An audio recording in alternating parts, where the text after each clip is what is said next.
Bienvenue sur la cuisine de Mama Gisma. Aujourd'hui, on va préparer une recette d'apéritif ou d'entrée, ce sera comme vous voulez, des petits croustillants aux crevettes ou au poulet. Moi, je vais vous faire les deux, comme ça, je vais tester les deux.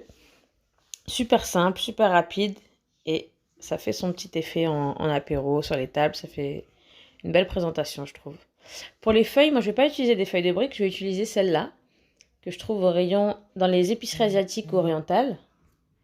Elles sont super parce qu'elles sont bien souples, bien élastiques. Elles se trouvent au rayon surgelé. Là, j'avais un grand paquet, donc je les ai coupées en 4 parce que j'ai besoin de petits carrés. J'ai fait des petits carrés de 12,5 sur 12,5. Et pour les ingrédients, donc on aura poulet et crevettes. Pour les crevettes, je les ai décortiquées, j'ai retiré les boyaux. J'aurai de l'huile d'olive, du citron, de la coriandre fraîche hachée, une petite gousse d'ail, du sel, du poivre, une demi-cuillère à café de gingembre et une petite cuillère à café de paprika. Ça, c'est pour les crevettes. Pour le poulet, pareil, des petits morceaux de poulet, une petite gousse d'ail, 2 cuillères à soupe de coriandre fraîche hachée, du sel, du poivre, paprika, curcuma et gingembre.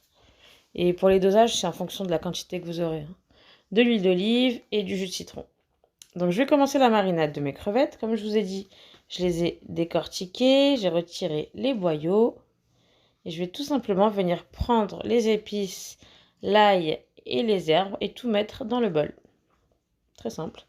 Je vais ajouter un bon filet d'huile d'olive et du jus de citron.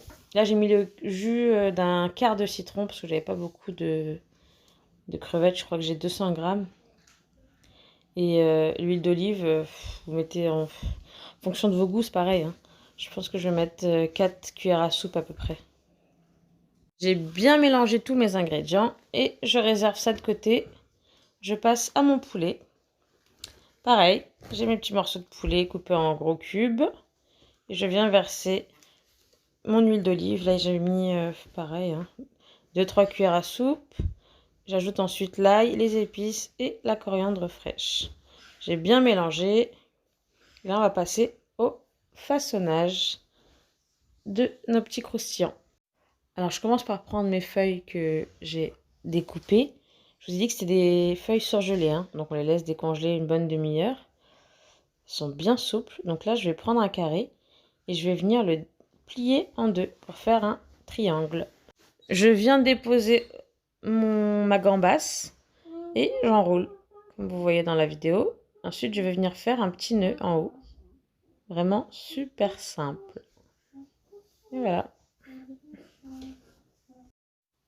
Pour le poulet, moi, je préfère le faire revenir un petit peu à la poêle à vin. Vous voulez mettre cru, vous le mettez cru. Moi, je préfère que ce soit un petit peu pré-cuit quand même. Hein. Je ne vais pas le cuire entièrement, mais je vais quand même le pré-cuire un petit peu. Donc, je le verse tout simplement le tout dans la poêle, à feu moyen, et je mélange bien.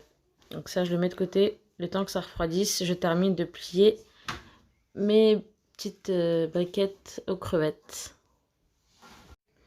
Donc mon poulet a refroidi, je vous montre le pliage pour le poulet.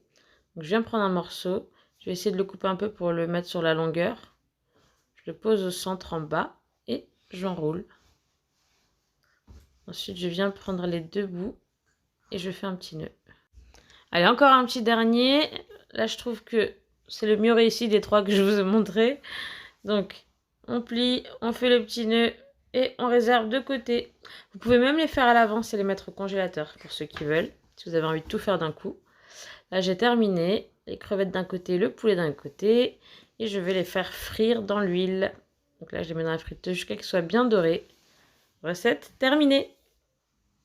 Moi, j'accompagne ça avec la sauce aigre douce pimentée Suzy One. J'aime trop cette sauce. Je vous laisse tester et me dire ce que vous en avez pensé. Voilà.